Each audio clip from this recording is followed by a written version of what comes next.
여러분과 함께 나누게 될 말씀은 성령의 5번째 열매인 친절입니다. 그래서 오늘 이 말씀을 나누기 전에 우리 한 번만 더 같이 기도하고 오늘 이 말씀을 나눴으면 좋겠습니다. 하나님 아버지, 우리는 계속해서 성령의 열매 시리즈로 성령의 9가지 열매에 대해서 배우고 있습니다.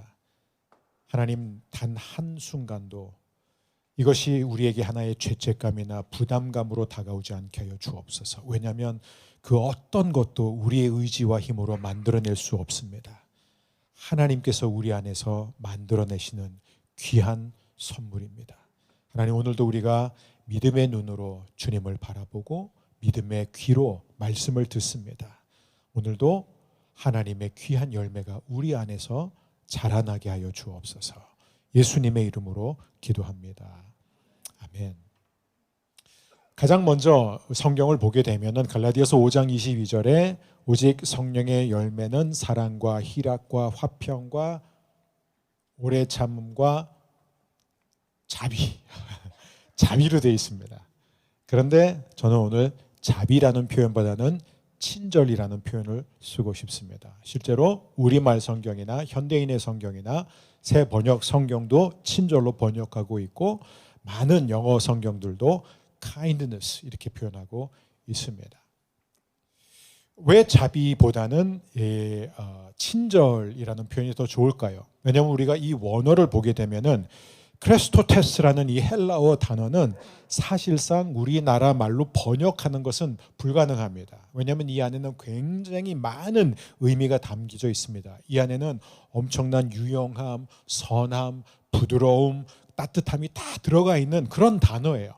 그래서 어떤 단어가 가장 좋을까라고 했을 때 친절함인데 친절함으로도 부족합니다. 이것은 한마디로 제가 준비를 했지만 성경적인 이 자비, 친절은 상대에게 실제로 유익이 되도록 움직이는 친절함, 이렇게 우리가 이해하면 좋을 것 같습니다. 여러분, 우리가 이 땅에 살면서 우리 자신도 그런 생각을 많이 하고 또 우리 주위에 있는 사람들도 이런 얘기를 하는 것을 우리는 종종 듣게 되죠. 내가 마음은 있는데 여유가 없다는 거예요. 내가 누구를 만나고 싶은데 만나줄 여유가 없고, 누군가의 얘기를 들어주고 싶은데 들어줄 여유가 없고, 누군가를 도와주고 싶은데 도와줄 여유가 없고 등, 우리는 늘 마음은 있지만 그러나 여유가 없는 우리 자신을 보게 되고 그런 사람들을 또 많이 만나게 됩니다. 2008년에 사이언스지에서 굉장히 흥미로운 연구를 했는데요. 여러 사람들에게 이제 똑같은 금액, 돈을 줍니다. 그리고 그 사람들한테 한쪽 그룹은 이 돈은 오직 자신을 위해서 쓰라고 말합니다. 자신이 원하는 것, 자신이 필요한 것을 구입하는 데 쓰라고 하고, 다른 한쪽 그룹에다가는 자신을 위해서 쓰지 말고 다른 사람을 위해서 쓰도록 합니다. 다른 사람이 원하는 것, 다른 사람이 필요한 것에 쓰라고 이렇게 말을 했는데, 그 결과가 두 그룹을 비교했더니 굉장히 의외의 결과가 나왔다는 거예요. 그것은 무엇이냐면은 남을 위해 돈을 쓴 사람들이 자신을 위해서 쓴 사람들보다 훨씬 더 큰 행복과 만족도를 갖게 되었다는 것입니다. 근데 이것은 한 번의 한 연구가 아니라 그 이후에도 여러 차례 재현이 됐습니다. 이 연구를 최근 2022년까지도 여러 차례 했는데 그 여러 연구를 할 때마다 다양한 문화권과 또 다른 실험 조건 속에서 이것을 재현했는데요. 매번 똑같은 결과였다는 거예요. 다른 사람을 위해서 쓰는 것이 자신을 위해서 쓰는 것보다 훨씬 더 행복하게 만들고 만족도가 높았다라는 이런 심리적 현상이 보편적으로 지속적으로 드러났습니다. 어쩌면 이런 연구들도 이 성경에서 예수님이 우리에게 하셨던 그 말씀을 입증하는 것 같아요. 예수님이 뭐라고 말씀하셨죠? 주는 것이 받는 것보다 복이 있다라고 말씀하셨습니다. 여러분, 우리가 여기서 오늘 이 말씀을 듣기 전에 분명히 기억해야 되는 것, 제가 앞서 기도했지만 이것은 우리가 내가 이제 오늘부터 내가 좀 베풀어야 되겠다, 좀 내가 남을 위해서 써야 되겠다, 내가 좀 더 친절한 사람이 되어야 되겠다라는 하나의 어떤 부담감, 죄책감, 그리고 하나의 어떤 내가 더 노력해야지라는 그런 메시지로 듣지 않기를 바랍니다. 왜냐하면은 성경이 말하는 이 친절함이라는 것은 결코 우리가 노력해서 우리가 의지적으로 만들어낼 수 있는 것이 아니기 때문에 그래요. 친절함은 성령께서 우리 안에서 만들어내시고 자라게 하시는 것입니다. 그래서 난 오늘 여러분들과 함께 세 가지를 나누고 싶은데, 첫 번째는 무엇이냐면 성경적인 친절함이 무엇인가, 성령의 열매로서의 친절함이란 무엇인가. 두 번째는 그러면 가짜 친절은 무엇인가. 많은 사람이 야, 참 친절한 사람이야, 친절합니다라고 착각하지만 사실은 친절이 아닌 것이 무엇이 있을까요? 그 다음에 마지막 세 번째는 성령님은, 하나님은 어떻게 해서 저와 여러분 안에 이 친절함이 열매로 맺어지게 하시는지, 이 세 가지를 여러분과 함께 살펴보고자 합니다. 첫 번째, 성경적 친절은 무엇인가? 여러분, 우리는 지금 성령의 열매 시리즈로 지금 5번째 열매를 이제 보고 있습니다. 우리는 9가지 열매가 등장하지만 이 모든 열매가 단수로 등장하여 한 열매라는 것을 우리는 계속 배웠죠. 이 모든 열매는 사실은 사랑의 다양한 측면을 우리에게 보여주고 있습니다. 그래서 사도 바울은 고린도 교회에다가 편지를 쓰면서 사랑장이라고 우리가 부르는 고린도전서 13장에서 사랑은 하면서 쭉 설명하는데 이 9가지가 사실 다 등장합니다. 다른 표현으로 나올 뿐이지 이것이 바로 이제 사랑이라는 것이죠. 그래서 우리는 사랑의 5번째 측면을 보고 있는데, 사랑이라는 것이 우리의 마음이 특정 방향을 향하는 것이라면은 이 친절함은 그 사랑이 실제로 손과 발을 입게 되는 것이에요. 그래서 여기서 말하는 이 성경적인 친절, 이 크레스토테스라는 이 친절은 한마디로 이렇게 정리하는 게 가장 정확합니다. 사람을 살리고 유익하게 하는 방향으로 굳어진 따뜻한 선함이에요. 조금 뭔가 복잡하지만 이게 그래도 가장 성경의 원어의 의미를 가장 잘 드러내고 있는 의미예요. 다시 한번 강조할게요. 사람을 살리고 유익하게 하는 방향으로 굳어진 따뜻한 선함입니다.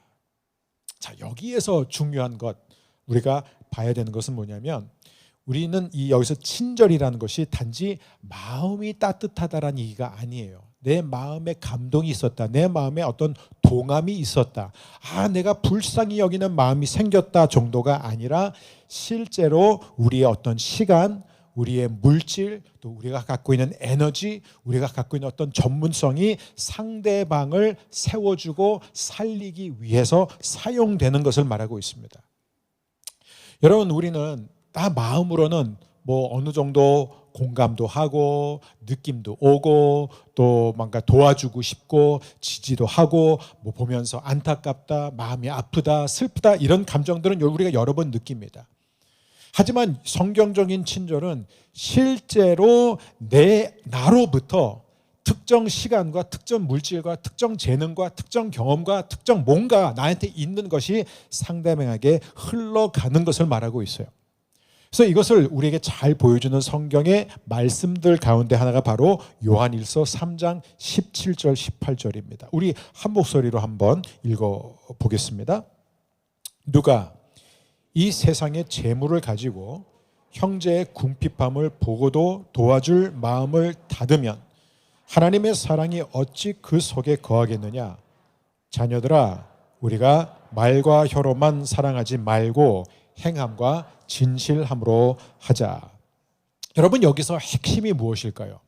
여기서의 이 핵심 뭐냐면, 과연 우리에게 어떤 감정, 마음이 있느냐 없느냐가 아니에요. 당신에게는 정말 누구를 도와줄 마음이 있습니까? 당신은 정말 마음이 동했습니까? 당신은 정말 안타깝고 슬퍼하는 마음이 있습니까? 그것이 핵심이 아니라 그것 앞에, 그 현실 앞에 내 마음을 여느냐 닫느냐, 그게 핵심이라는 거예요.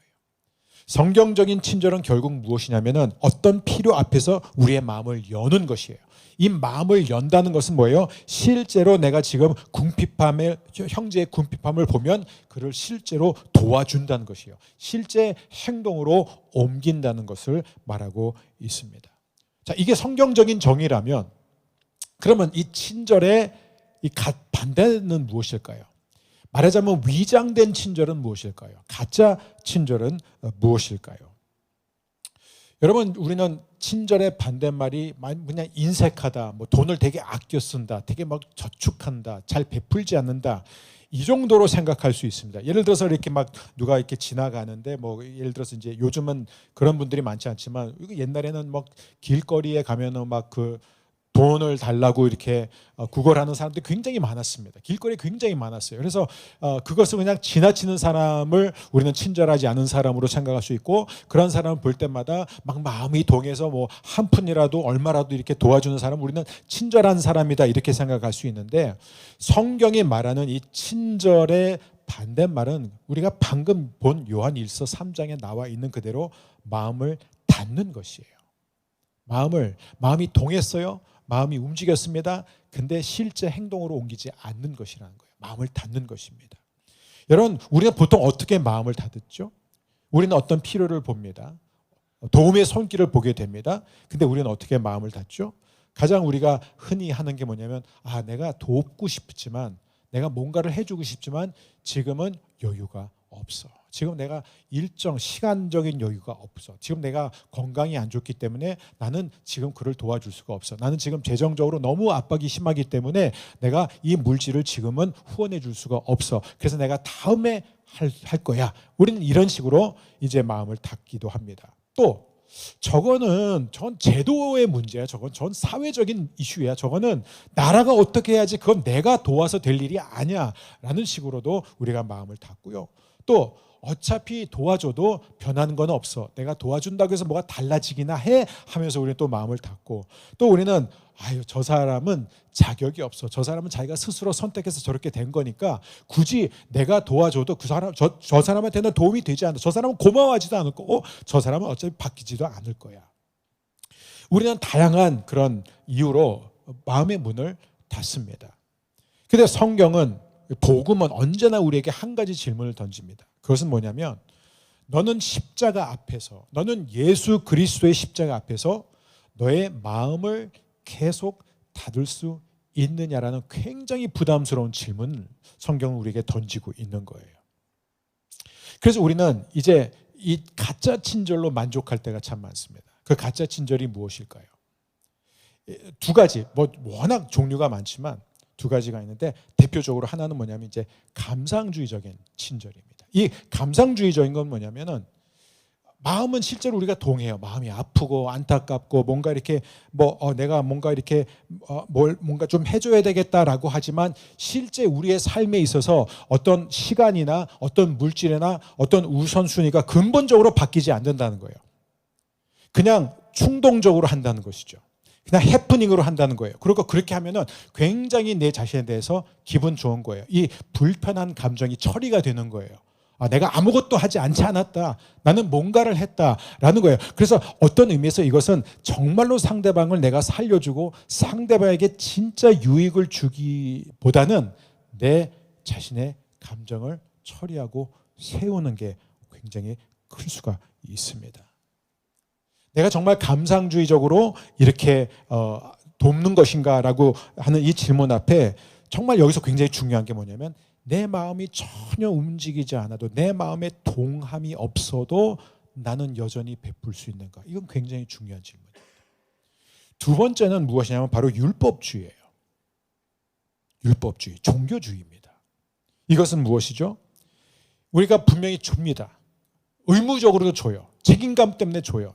내가 많이 받았으니까 내가 당연히 주는 게 맞다, 내가 베푸는 게 맞다라고 말을 합니다. 근데 문제는 뭐냐면은, 이 친절함을 통해서, 이 구제를 통해서, 이 베품을 통해서 스스로 나는 괜찮은 사람, 나는 좋은 사람이라는 확신을 점점 더 쌓아간다는 거예요. 그래서 이것은 이쪽에 그 사람을 움직이는 이 동력은 정말 상대방을 향한 사랑이라기보다는, 이것이 바로 성령의 열매소의 사랑이보다도 자기를 계속해서 증명하고 자기를 계속해서 자기 의를 쌓아가는 하나의 프로젝트처럼 되는 것입니다. 그래서 봉사와 그런 후원들이 일종의 교회 안에서도 이게 얼마든지 영적 스펙이 될 수 있다는 거예요. 자기만큼 안 하는 사람들을 보게 되면 어떻게 되죠? 당연히 비교하게 되고 또 판단하게 되고 또 정죄하게 됩니다.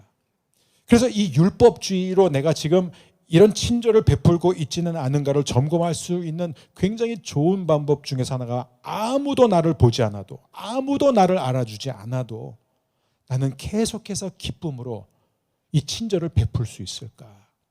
이 두 가지가 우리에게 굉장히 중요한 것입니다.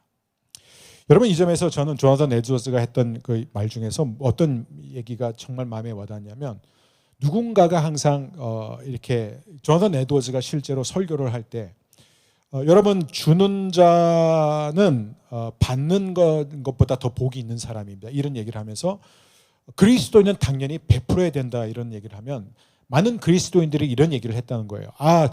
제가 베풀고 싶은데, 제가 좀 친절해주고 싶은데, 제가 지금 마음에 그런 여유가 없고, 저는 물질적으로 그런 여유가 없고 시간적으로 그런 여유가 없다라고 말한다는 것이에요. 근데 조나단 에드워즈는 말하기를, 누구든지 저는 그렇게 할 상황이 안 됩니다, 저는 못합니다, 저는 여유가 없습니다 라는 이 말은 사실은 뭐냐면, 저는 희생해 가면서 그렇게 할 마음이 없습니다라는 얘기라는 거예요. 진짜 못한다는 게 아니라 내 시간이 너무 아깝다는 거예요. 내 물질이 나에게는 너무나 소중하다는 거예요. 내 건강이 나에게서 가장 중요하다는 거예요. 여러분 보세요. 굉장히 좋은 거예요. 우리 성도님들을, 특별히 우리 자녀들 키울 때 우리가 얼마나 자녀들 문제로 고민을 많이 합니까? 그래서 우리 자녀들이 정말 좋은 교육을 받고 좋은 경험을 하기 위해서 부모님들은 굉장히 고민을 많이 하지만, 그러나 정말 이 아이에게 유익하다, 이 아이에게 필요하다 하면요, 우리는 열심히 그 아이를 위해서 사용할 줄 있습니다. 써요. 계속 써요. 투자도 해요. 학원도 보냅니다. 또 어떤 캠프도 보낼 수 있어요. 그런데 그것이 왜 되냐? 왜냐하면 우리의 자녀들은 우리한테 소중한 존재이기 때문에 그래요. 가치가 있는 존재이기 때문에 그래요. 우리의 우선순위에서 굉장히 높은 존재들입니다. 근데 이제 문제는 뭐냐면, 성경은 한 번도 너희 자녀들을 덜 사랑해라, 너희 자녀들에게 덜 잘해주라, 이런 얘기를 하는 게 아닙니다. 단지 뭐냐면, 우리가 자녀들에게 베푸는 그 친절의 반경을 넓히라는 것이에요. 우리의 자녀만, 내 가족의 필요만 지금 거기에만 우리에게서 우선순위가 된다면, 우리는 결국 하나님의 나라, 하나님이 원하시는 것을 계속해서 놓치게 된다는 것입니다. 이제 이 부분을 우리가 좀 더 살펴보면 좋겠는데요. 자, 그렇다면 성령님은 어떻게 우리 안에서 하나님의 친절, 성령의 열매로서의 이 친절함을 실제로 만들고 자라나게 하시는가? 여기서는 이제 우리가 굉장히 중요한 질문을 던지게 됩니다. 그 질문은 무엇이냐면, 그러면 우리가 어디까지 도와줘야 되냐 이거예요. 세상에 이렇게 우리의 도움이 필요한 사람들이 이렇게 많은데, 저희 성도님들 중에서도요, 이제 회사를 크게 하시는 분들 이렇게 제가 이제 찾아가서 얘기하다 보면 이런 얘기를 해요. 맨날 그냥 여기저기서 도와달라는 요청밖에 안 온다는 거예요. 뭐 꿔달라, 도와달라, 그리고 저도 제가 이제 예전에 있는 교회에서 제가 이제 부목사로 있을 때는 그런 편지를 받아본 적이 없는데, 교회를 개척한 다음부터는 계속해서 날라오는 편지 중에서 하나가 뭐죠? 여기저기서 편지가 도와달라고. 자기는 굉장히 지금 어렵고 사정이 어렵고 어느 교회고 어느 단체고, 그래서 끊임없이 도와달라는 편지가 굉장히 많이 옵니다. 그럼 우리는 어디까지 도와줘야 되느냐 이거예요. 저는 제가 이제 제 스스로가 이제 굉장히 좀 보수적인 교회에서 자랐고, 또 이 율법주의적인 이 생각이 굉장히 많았기 때문에 저는 중고등학교 때 거지를 지나치는 법이 없었습니다. 정말 그 구걸하는 사람을 제가 막 너무 사랑하고 그 사람이 잘 되기 원해서 도와한 게 아니라, 제가 안 도우면 죄책감이 너무나 컸어요. 그러니까 의무감 때문에 정말 얼마라도 제 주머니에 있던, 제 지갑에 있는 돈을 항상, 저는 그래서 늘 성경에도 그러잖아요. 우리가 가난한 자, 궁핍함을 보고도 마음을 닫으면 안 된다. 이제 그 말씀을 저는 어떻게 생각하냐면, 누구든지 나의 도움을 요청하면 도와줘야 된다, 그렇게 생각해요. 그래서 거지를 보고도, 정말 구걸하는 사람을 보고도 모른 척하고 지나가는 것이 너무나 저를 괴롭게 했기 때문에 저는 늘 도와줬어요. 근데 이제 대학에 가서 어떤 문제가 생겼냐면, 제가 대학을 갔는데 캠퍼스에서 정말 등이 완전히 굽은, 제가 그 할머니가 몇 세가 됐는지 모르겠지만 굉장히 나이 들어요. 굉장히 키도 작아지셨고 막 쭈글쭈글한 할머니인데, 그 할머니가 이제 겨울에 늘 캠퍼스를 왔다 갔다 하시는 거예요. 그리고 어떤 때는 빈손으로, 그리고 어떤 때는 김밥 몇 줄을 이제 들고 오시는데, 그 당시 제 기억으로 구내 식당에서 구내 식당의 그 점심이 500원인가 550인가 600원 할 때였었어요. 그리고 교수 식당이 3,000원이었, 2,500원이었나? 저는 그렇게 기억합니다. 그래서 그럴 때인데 이 할머니가 파는 김밥은 정말 하얀 밥에다가 단무지밖에 없었는데 할머니 얼마에 하면 1,000원을 달라는 거예요.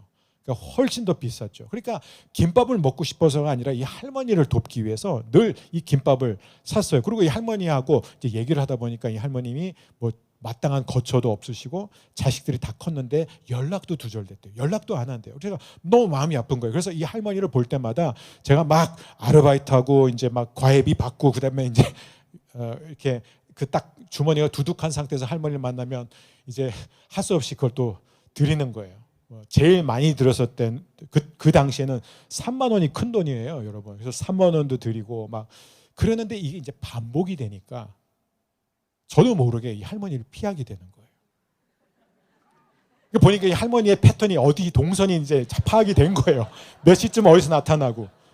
그러니까 제가 이제 처음에는 그런 생각도 안 하고 저 할머니 저 멀리서 보니까 아이고 그러고 못 본 척하고 지나가기 시작했어요. 그러니까 너무 마음이 안 좋은 거예요.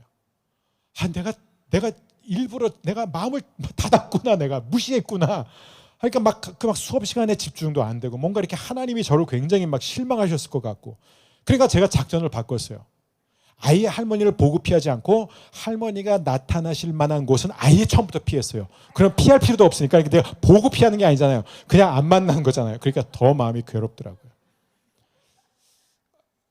여러분, 제가 이 말씀을 드리는 이유는 여러분, 우리에게 계속해서 뭔가 이렇게 우리는 계속해서 도와줄 사람들 계속 생겨납니다. 계속 도움을 요청합니다.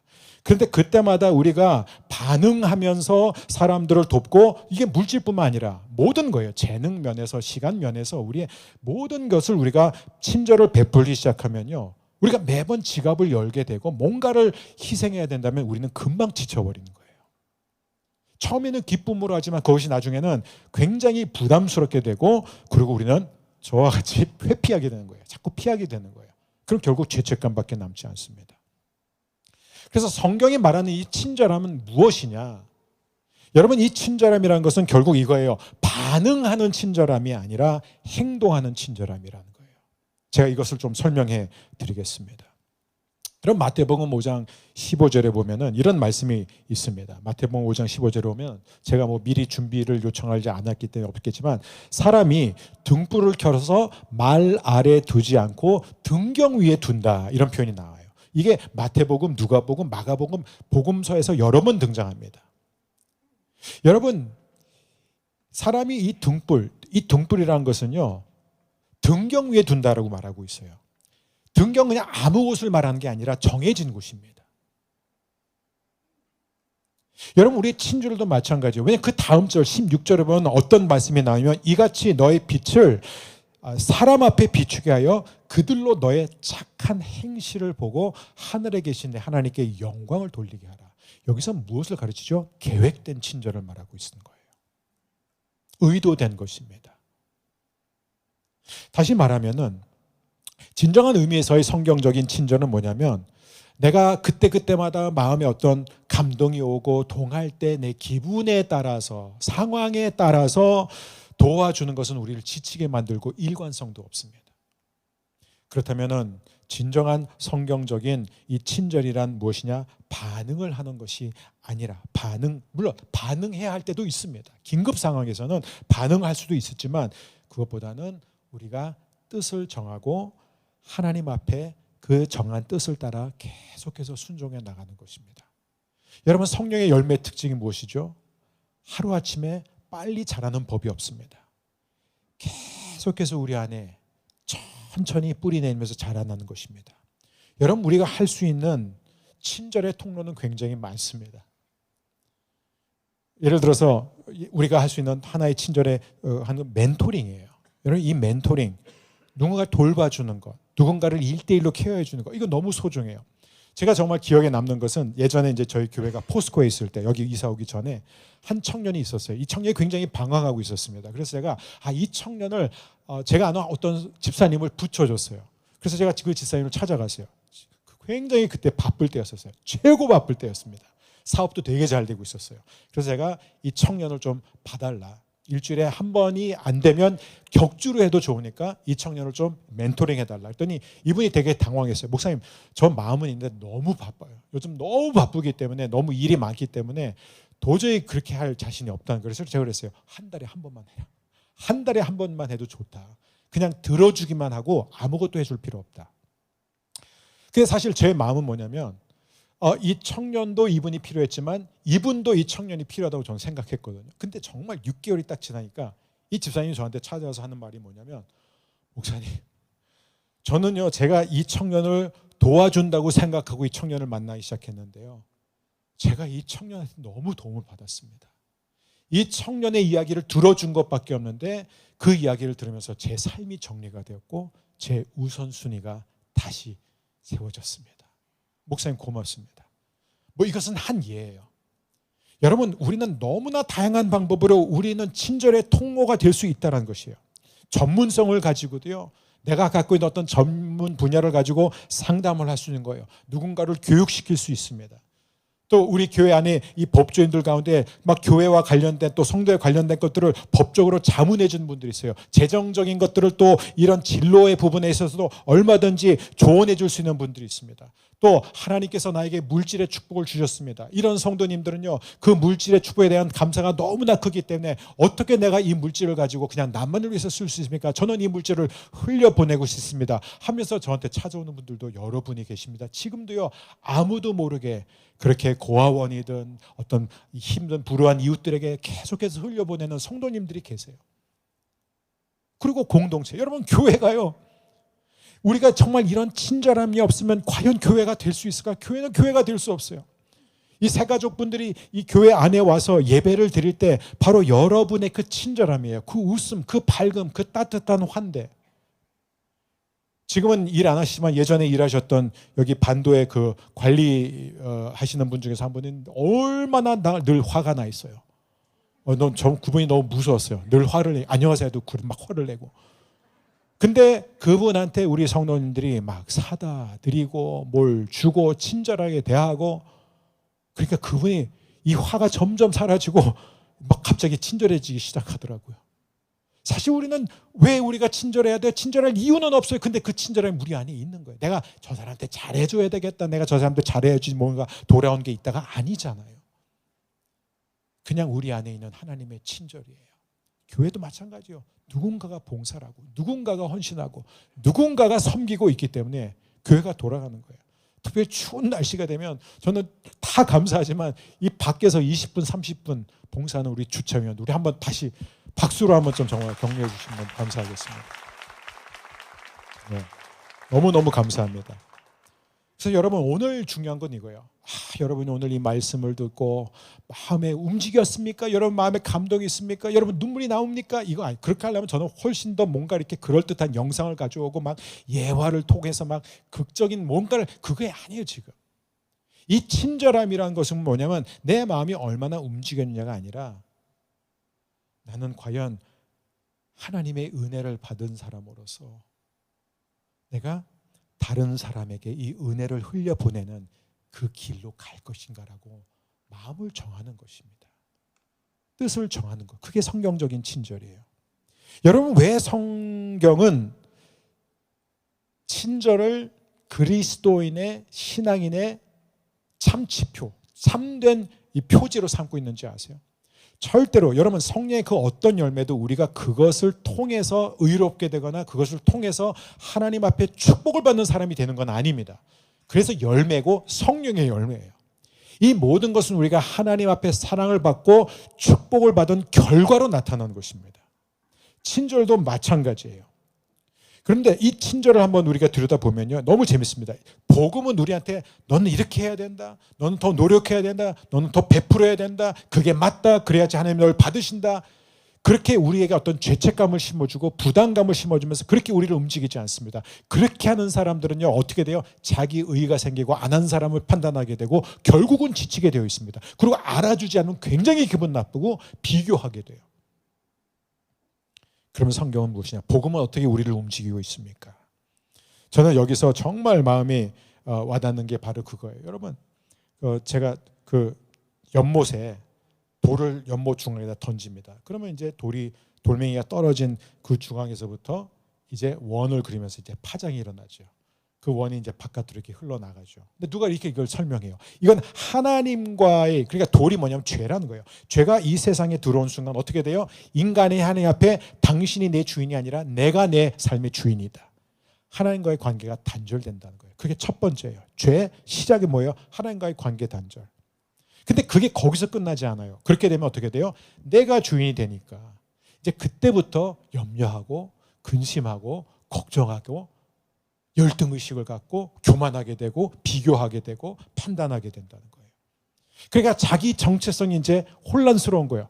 하나님의 사랑받는 자녀에게서 이제는 내가 내 삶에 주니까 다 나 하기 나름이 되는 거예요. 이제 그렇게 되면 거기서 끝나지 않고 그 다음 원은 뭐예요? 계속해서 이게 퍼져나가는데 그게 이웃과의 관계에 영향을 미친다는 거예요. 하나님과의 관계가 깨졌기 때문에 내 정체성이 흔들리게 되고 그렇게 되니까 우리는 부부 생활 속에서도 계속 갈등이 일어나는 거예요. 방어적으로 나와요. 자기 중심적으로 대합니다. 상대방을 배려하지 못해요. 자녀도 마찬가지예요. 우리가 자녀를 사랑한다고 하지만 그 사랑이 삐뚤어진 사랑, 자기 중심적인 사랑일 때가 너무 많아요. 한번 생각해 보세요. 내가 내 자녀를 대하듯이 하나님이 나를 대하시면 여러분 어떻겠어요? 아, 그랬으면 좋겠다? 그렇지 않을 가능성이 훨씬 크죠. 그래서 우리는 계속해서 판단하고 정죄하고 야단치고, 근데 그게 거기서 끝나지 않고 그 다음 단계 어디까지 가죠? 이게 사회로 흘러갑니다. 환경이 바뀌게 되는 거예요. 그래서 환경이 망가지는 거예요. 그래서 나라가 망가지는 것입니다. 분열이 생깁니다. 미움이 생깁니다. 원망이 생깁니다. 불평등이 생깁니다. 갈등이 생기고 전쟁으로 이어지는 거예요. 질병이 계속해서 퍼져나가는 것입니다. 그래서 하나님이 예수님을 이 땅에 보내셨어요. 예수님이 그 연못으로 들어오셨습니다. 그 죄라는 세상의 연못으로 들어오셨어요. 그 결과 뭐예요? 그 중심이 뭐예요? 그 시작점이 뭐예요? 저와 여러분이 이제 하나님과 원수가 아니라 화해하게 됐어요. 우리는 하나님과 화목한 관계를 갖게 됩니다.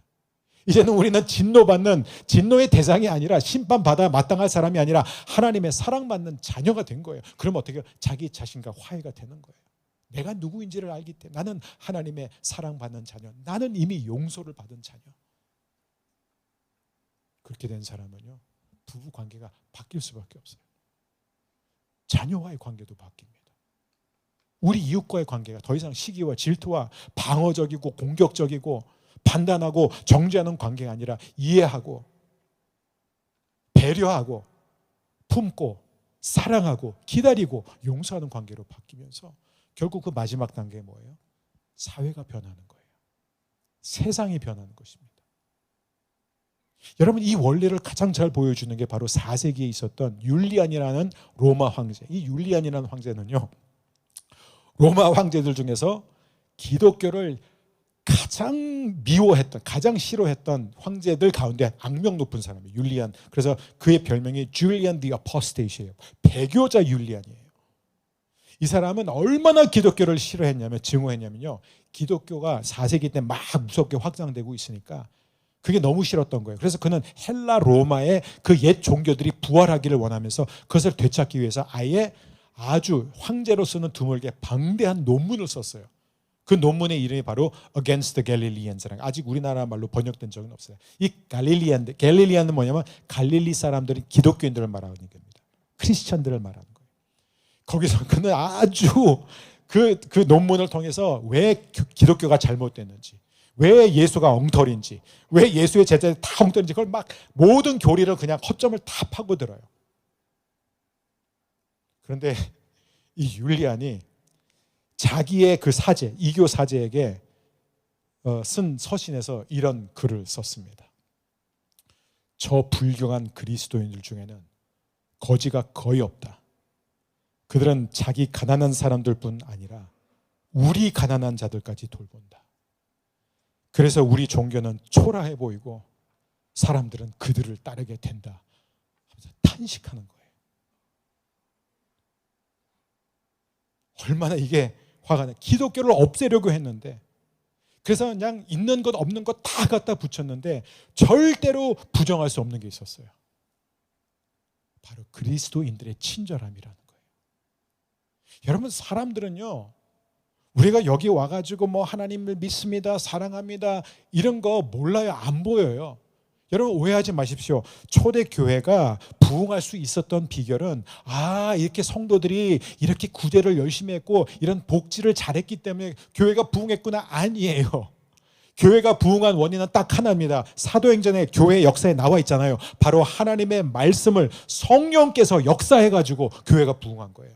저와 여러분이 자라날 수 있는 유일한 비결, 이 교회가 건강하게 성장할 수 있는 비결은 하나님의 말씀이 성령의 능력을 통해서 우리를 통해 나타나는 것이에요. 그거밖에 없어요. 하지만 여러분, 세상 사람들은요, 율리안을 비롯해서 이 로마 제국의 모든 이방인들은요, 그런 거 관심 없어요. 뭐 하나님의 말씀 믿지 않습니다. 성령의 능력도 부정해요. 근데 그들이 절대로 부정할 수 없는 그 한 가지가 뭔지 아세요? 친절함이에요. 와, 얘들 진짜 친절하구나. 왜요? 자기네들 사람만 돌본 게 아니에요. 여러분, 생각해 보세요. 4세기 율리안? 여러분, 기독교인들은 얼마나 못 살게 그런 줄 아세요? 다 빼앗고 조롱하고 권리 다박탈하고 짓밟고 죽이고, 근데 그 가운데 이 크리스찬들은 같은 크리스찬들만 돌보고 그들에게만 친절을 베푼 게 아니었다는 거예요. 율리안을 열받게 한 게 뭐냐면 우리 사람들까지도, 그들을 죽이고 체포하고 잡으라고 했던 이 로마 병정들까지에게도 친절을 베풀었던 크리스찬들. 근데 오늘 우리 교회는 어때요? 분열돼 가고 있어요. 정치 사상과 이념 때문에, 문화적인 생각, 그 갈등, 계급, 이 모든 것 갖고 계속해서 우리는 분열돼 가고 있는 거예요. 여러분, 초대교회는 어땠습니까? 자기와 극단적으로 다른 사람, 아니 자기를 괴롭히는 원수들에게도 친절을 베풀었어요. 왜요? 성경적 친절은 마음이 동하느냐가 아니에요. 내 마음에 삘이 꽂히느냐, 그들이 불쌍히 여기는 마음이 생기느냐와 상관없습니다. 예수님이 나를 대해 주신 것처럼 나도 그렇게 뜻을 정해서 하는 것입니다. 오늘 말씀을 마무리합니다. 어느 목사님이 이런 얘기를 했었습니다. 그게 무슨 얘기냐면 이 얘기예요.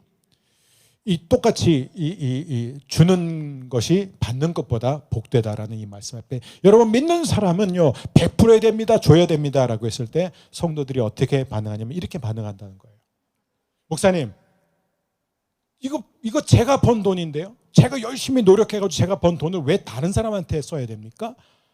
라고 하면은 예수님이 이렇게 그 사람한테 대답하실 수 있다는 거예요. 야, 이건 내 피인데 내 피를 왜 너한테 쏟아야 돼? 그리고 목사님, 저 사람은 자격이 없습니다. 저 사람은 당연히 저 사람은 죄를 지었고요, 저 사람은 그렇게 살았기 때문에 그렇게 된 거예요. 자격이 없는 사람이 하면 예수님이 그 사람한테 뭐예요?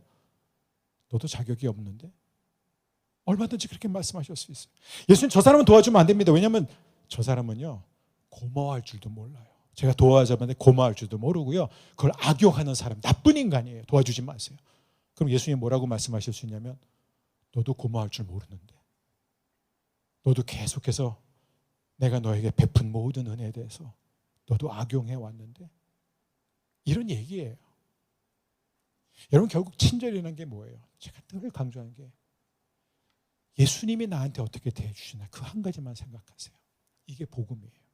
내가 누굴 도와줘야지, 내가 이제 좀 더 친절해져야지, 이게 아니라 예수님이 나를 어떻게 대해주는지를, 그 복음이 우리 안에서 움직이면 성령님께서 그 복음의 능력으로, 말씀의 능력으로 저와 여러분으로 하여금 친절한 사람이 되게 하실 줄 믿습니다.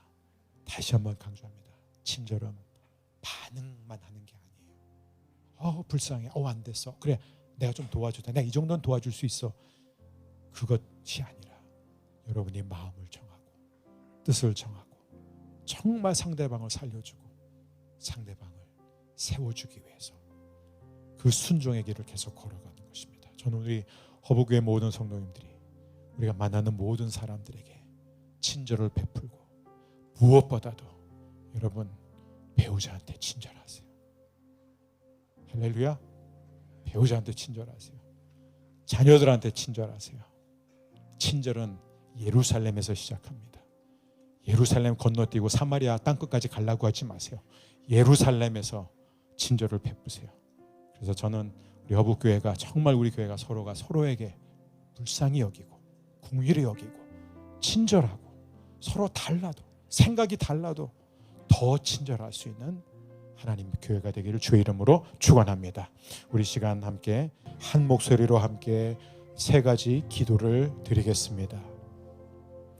하나님 아버지, 우리에게 있는 다친 마음을 회개합니다. 우리의 시간표와 소비와 편안함이 우상이 되어 사람을 피하고 외면했던 마음을 용서해 주옵소서. 아버지의 마음으로 이웃을 보게 하시고 우리 공동체가 말이 아니라 삶으로 사랑하게 하옵소서. 주 예수님, 부요하신 주께서 우리를 위해 가난해지신 그 복음을 다시 마음에 새겨 주옵소서. 우리가 주님의 십자가 앞에서 자격 없음을 잊지 않게 하시고 내 의가 아니라 주님의 은혜가 친절의 동기가 되게 하옵소서. 부활의 소망으로 우리의 작은 친절이 헛되지 않음을 믿게 하옵소서.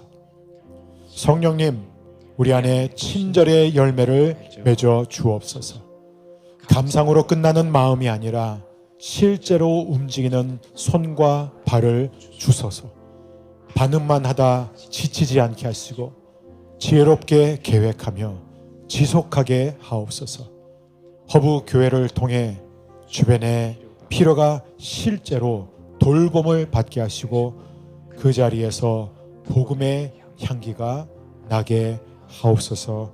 아멘. 우리 시간 각자 주님 앞에 오늘 들은 말씀 의지하여 주 앞에 마음을 정하고 뜻을 정하며 주의 도움을 구하는 기도를 함께 드리겠습니다.